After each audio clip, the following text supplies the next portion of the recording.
დავით გაიჩა დაკავშირებით რო გაჟღერდა ბატონო ოთარაშვილმა გააჟღერა ქართული გაერთიანებაში რომ გასხვისებული იყო და კობახიძე მოაწერა ხელიო. ირაკლი კობახიძე საქართველოს პრემიერ-მინისტრი ალიევთან, აზერბაიჯანის პრეზიდენტთან აწერს ხელს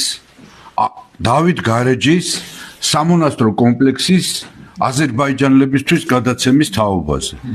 ეს არის ერის ღალატი. აი ეს არის სპეციალური ნახეთ ჩანართი ამ გაზეთში გრიფით საიდუმლო სადაც მთლიანად არის დაბეჭრილი ბატონ დიტო ჩუბინიძის ამ წყინვალე პიროვნების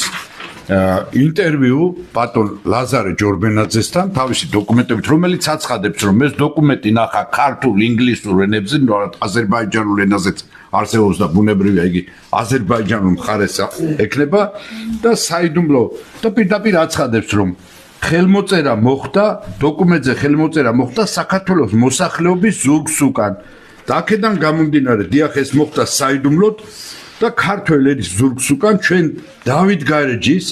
უდაბნოს მონასტერი აღდგომის ტაძარი ჩიჩხიტურის კოშკი მთლიანად საბოლოოდ დაკარგული გვაქვს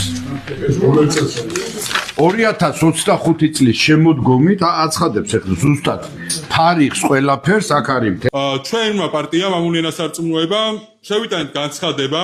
აგი არის განცხადება რომ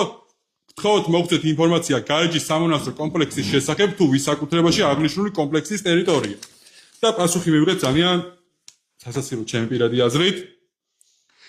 გარეჯის სამონასტრო კომპლექსის მიერ დაკავებული ტერიტორიის უძრავი ნივთზე უფლებათა რეესტრის მონაცემთა უფლებრივი მდგომარეობის შესახებ ინფორმაციის გაცემა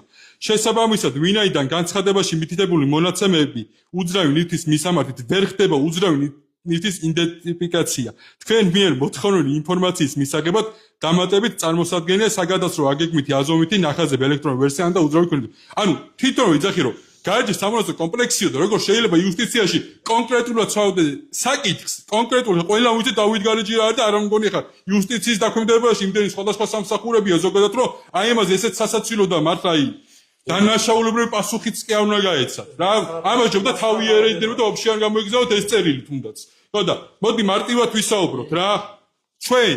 რამდენიც არ უნდა ვისაუბროთ კონკრეტულ საბუთებზე ხა ძალიან კარგად ვიცით რომ არანაირ ბრძოლას უკვე აღარ აქვს აღარც სამართლებრივად მაგრამ მაინც უნდა ვცადოთ თუნდაც ერთმანეთის გვერდში დგომა რა მე პირადად ახლა ვერას ვერ დავდგები პუჩისტის გვერდში და ვერ დავდგები თუნდაც ქართული ოცნების